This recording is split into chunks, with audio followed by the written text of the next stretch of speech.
समय नाउ के हमारे मेहमान कार्यक्रम में प्रोफेसर श्याम सुंदर पलोड़ का नमस्कार। मित्रों, इस वक्त हमारे साथ स्टूडियो में उपस्थित हैं इंदौर हाईकोर्ट बार एसोसिएशन के अध्यक्ष श्री रितेश इनानी जी। रितेश जी, आपका स्टूडियो में हार्दिक स्वागत है। रितेश जी, आप इंदौर हाईकोर्ट बार एसोसिएशन के अध्यक्ष हैं। सबसे पहले हमारे दर्शकों को ये बताइए कि हाईकोर्ट बार एसोसिएशन के कार्य क्या हैं। आप सभी दर्शकों को नमस्कार। मैं उच्च न्यायालय अभिभाषक संघ इंदौर का अध्यक्ष हूँ जी। उच्च न्यायालय अभिभाषक संघ के अध्यक्ष के नाते जो एक हमारे कार्य रहते हैं, 24 वकील जो है राज्य अधिवक्ता परिषद से अपनी सनद लेते हैं, वो लोग अपनी यहाँ मेंबरशिप लेते हैं। सर्वप्रथम तो अभिभाषकों की मेंबरशिप होती है। मेंबरशिप होने के बाद उन्हें वकालत के दौरान जो भी समस्याएं आती हैं नए वकीलों को, वो सभी समस्याएं उनकी हल करते हैं। समय समय पर हम सीनियर अधिवक्ताओं के लेक्चर कराते हैं, जिससे कि उनको मार्गदर्शन मिले कि वकालत के दौरान न्यायालय में हाईकोर्ट में कैसे कार्य करना। आप 6000 वकीलों के 16 जिलों के 6000 वकीलों के अध्यक्ष हैं। इससे पूर्व में भी आप 3 बार उपाध्यक्ष रहे, 2 बार अध्यक्ष रहे। बड़ा लंबा तजुर्बा और बड़ा लंबा नेतृत्व आपका वकीलों का है। मैं ये जानना चाहता हूँ इनानी जी कि जब जनहित के मामले होते हैं तो वकीलों की क्या भूमिका होनी चाहिए जनहित के मामलों को लेकर। जनहित के कई मामले हमारे इंदौर शहर में आसपास के जिलों में या देखने में आते हैं, जिसमें वकीलों के नाते, जैसे मैं एसोसिएशन का अध्यक्ष हूँ, अभी एक हेलमेट का मुद्दा आया था शहर में, जो कि कलेक्टर ने गलत तरीके से आदेश जारी करके, हेलमेट पहनना निश्चित तौर पे काम आदमी के लिए जरूरी है, लेकिन कलेक्टर ने जो गलत आदेश जारी किया था उसको चैलेंज किया था। सड़कों के मुद्दे, आसपास में जंगलों में कटाई होती है, शहर में अच्छी ज़मीनों पर वृक्ष लगे उनकी कटाई होती, तो समय समय पर एसोसिएशन या अन्य वकील लोग ऐसे जनहित के मुद्दे कोर्ट में उठाते हैं। तो एसोसिएशन की भूमिका उसमें रहती है। हाँ, कई बार एसोसिएशन अपन स्वयं अपने अधिकार क्षेत्र के अंतर्गत उस केस को लगाती है, या अन्य वकीलों की भी हम लोग उस समय मदद करते हैं जो शहरहित के मुद्दे में उठाते हैं। रितेश जी, जब से पुलिस कमिश्नर प्रणाली लागू हुई है मध्य प्रदेश में, और हमारे इंदौर में भी पुलिस कमिश्नर प्रणाली लागू है, और इस प्रणाली के लागू होने के बाद से पृथक पृथक न्याय की व्यवस्थाएं हुई है। जो पूर्व में आपके तरफ आया करते थे, आजकल वो न्याय पुलिस कमिश्नर प्रणाली में अलग से उसकी व्यवस्था, उसकी बेंच होने लगी है। इसका संपूर्ण न्याय व्यवस्था पर कोई असर हुआ है क्या, कोई प्रभाव हुआ है क्या? पुलिस कमिश्नर प्रणाली जो इंदौर में लागू हुई है, निश्चित तौर पर असफल हुई है, क्योंकि उस पर ना तो कोई न्यायालय का कंट्रोल रहा है, और रही बात कुछ प्रकरण वहाँ पुलिस ऑफिसर के वहीं सुनवाई होती, तो उनका कोई निश्चित बैठने का समय नहीं होता है।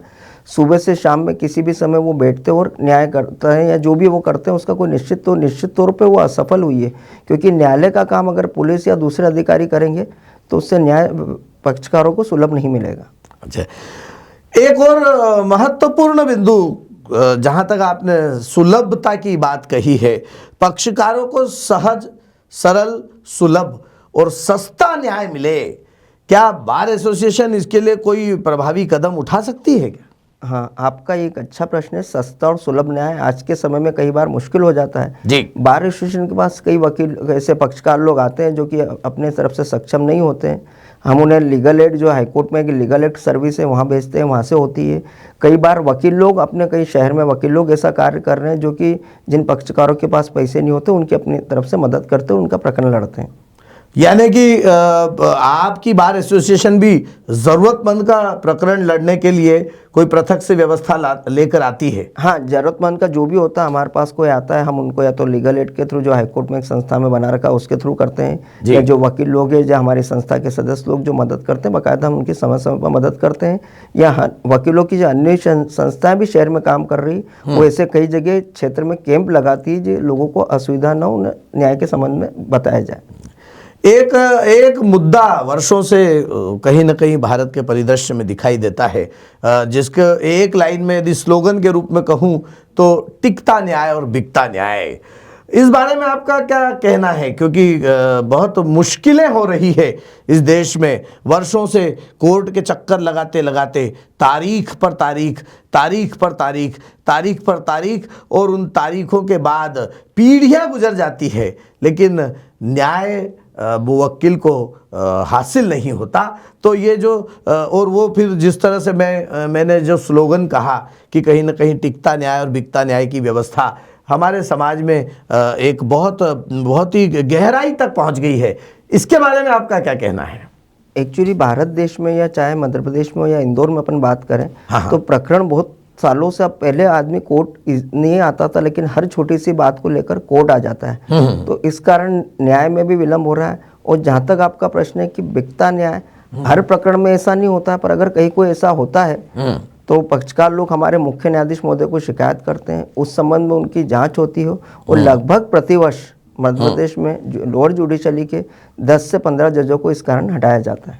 अच्छा, एक चीज और बताइए रितेश जी कि यदि कोई वकील किसी मुवक्किल के साथ अव्यावहारिकता करता है तो आपका एसोसिएशन उस पर कोई कदम उठाता है क्या? कोई पक्षकार के साथ अगर वकील ऐसा कुछ अव्यावहारिकता करता है, हमारे पास शिकायत आती है, तो पहले तो हम उसका प्रयास करते हैं कि उन जो पक्षकार शिकायत लेके आया उसका सॉल्यूशन हो। अगर वो कोई गंभीर शिकायत होती है वकील के प्रति, तो वो उनके लिए वो है स्टेट बार काउंसिल में, अगर वो उसकी शिकायत करेंगे वकील की, तो वहाँ एक डिसिप्लिनरी कमेटी और वहाँ प्रकरण चलता है और पक्षकार को उससे न्याय मिलता है। बहुत बढ़िया है। मतलब पक्षकारों को न्याय देने के लिए और वकीलों के अव्यावहारिकता के अनेक पैमाने होते हैं, उन पैमानों पर भी नकेल कसने के लिए कहीं ना कहीं आपका एसोसिएशन का भी और स्टेट बार काउंसिल भी इस संबंध में उनको डिसिप्लिनरी कमेटी में बुलाती है और प्रकरण चलता है, और उसका प्रकरण पूरा न्यायालय की तरह चलता है, गवाह सबूत होते निराकरण होता है। तो वो जो अनुशासनहीनता या अनुशासन समिति उस पर कोई फैसला करती है तो वो उस पर लागू करने के लिए कोई सख्ती की जाती है या सीधे से उसको मान्य कर लेता है वकील? नहीं, उसका पूरा प्रकरण चलता है, गवाह सबूत होते हैं। अच्छा, क्योंकि जो पक्षकार आ रहा है वो भी कितना सही है उसकी भी जांच होती है। बराबर, मतलब जो न्यायालय में प्रकरण चलता है बिल्कुल करीब उसी तरीके से गवाह सबूत होते हैं, निर्णय होता है उसमें। बहुत बढ़िया। एक और बड़ा मसला इस देश में कहीं ना कहीं विलंब जो न्याय में होता है, कई बार फैसले बहुत लटके हुए होते हैं, लंबित रहते हैं। इन लंबित प्रकरणों को लेकर आपका क्या कहना है? प्रकरण लंबित होने का मुख्य कारण एक्चुअली हमारे यहाँ जो हिंदुस्तान में जजों की नियुक्ति में देरी होती, चाहे सुप्रीम कोर्ट से लेकर आपने निचली अदालत तक माने, और जज भी जो पुराने हिसाब की जो स्ट्रेंथ बना रखी है हाई कोर्टों में, डिस्ट्रिक्ट कोर्ट में या सुप्रीम कोर्ट में, जिस हिसाब से जनसंख्या बढ़ी और लोगों की न्याय के प्रति आशा जगी है, हर व्यक्ति छोटी से बड़ी चीज में, चाहे उपभोक्ता फोरम में हो, कहीं पे भी अपना प्रकरण लगा के न्याय प्राप्त करना चाहता है जी। तो इस कारण जो जजेस की कमी है, इस कारण भी न्याय में विलंब हो रहा है।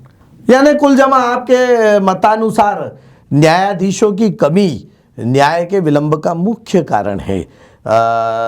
इसमें कभी कभी ऐसा नहीं लगता है कि वकील भी तारीख पर तारीख लेते हैं, वकील भी उसको कई बार कोशिश करते हैं कि पेंडिंग रहे, मामला लंबा खींचता रहे ताकि अर्थोपार्जन की दृष्टि से उनका लाभ होता रहे? नहीं, उसमें भी हाई कोर्ट और सुप्रीम कोर्ट ने दिशा निर्देश जारी कर दिए, किसी भी प्रकरण को लंबा नहीं खींचा जा सकता है, चाहे 138 का प्रकरण हो या अन्य क्लेम के प्रकरण हो, एमपीबी के प्रकरण हो, सिविल केस हो, क्रिमिनल केस हो, सबके समय सीमा तय कर दी है। अगर उसमें भी किसी कारण से लंबा खींचा जा रहा है तो कोई भी पक्ष हाईकोर्ट आता है तो उसको स्पेशल स्पीडली ट्रायल के हाईकोर्ट ऑर्डर करती है और उसके अकॉर्डिंग कोर्ट केस चलते हैं जल्द से जल्द। बहुत बढ़िया रितेश जी, जाते जाते आप हमारे शहर के, हमारे प्रदेश के युवा वकीलों को क्या संदेश देना चाहेंगे? युवा वकीलों को मैं यही संदेश देना चाहूँगा कि सबसे पहले तो न्यायालय परिसर में आप अच्छे परिवेश में आए, जो वकील लोग अच्छे परिवेश में आते हैं, उसके बाद आप न्यायालय में सभी का मान सम्मान करें, और सबसे महत्वपूर्ण अपने पक्षकार जो आपके प्रति बड़ा विश्वास करके आए, उनके विश्वास पे पूरा खरा उतरे, उनके विश्वास को डगमगाए नहीं। बहुत बढ़िया। तो मित्रों, दर्शकों, आज हमारे बीच इंदौर हाईकोर्ट बार एसोसिएशन के अध्यक्ष रितेश इनानी जी ने उपस्थित होकर और कानून संबंधी बहुत सारी बातों पर अपनी जानकारी दी, एसोसिएशन की जानकारी दी, न्यायालय और न्यायालय के प्रकरणों की जानकारी दी। मैं समय नाउ परिवार की ओर से रितेश जी आपका हार्दिक आभार व्यक्त करता हूं। नमस्कार। प्योर श्योर दूध और घी, माँ के प्यार सा, मिलावट से दूर, भरोसे से भरपूर, प्योर भी श्योर भी।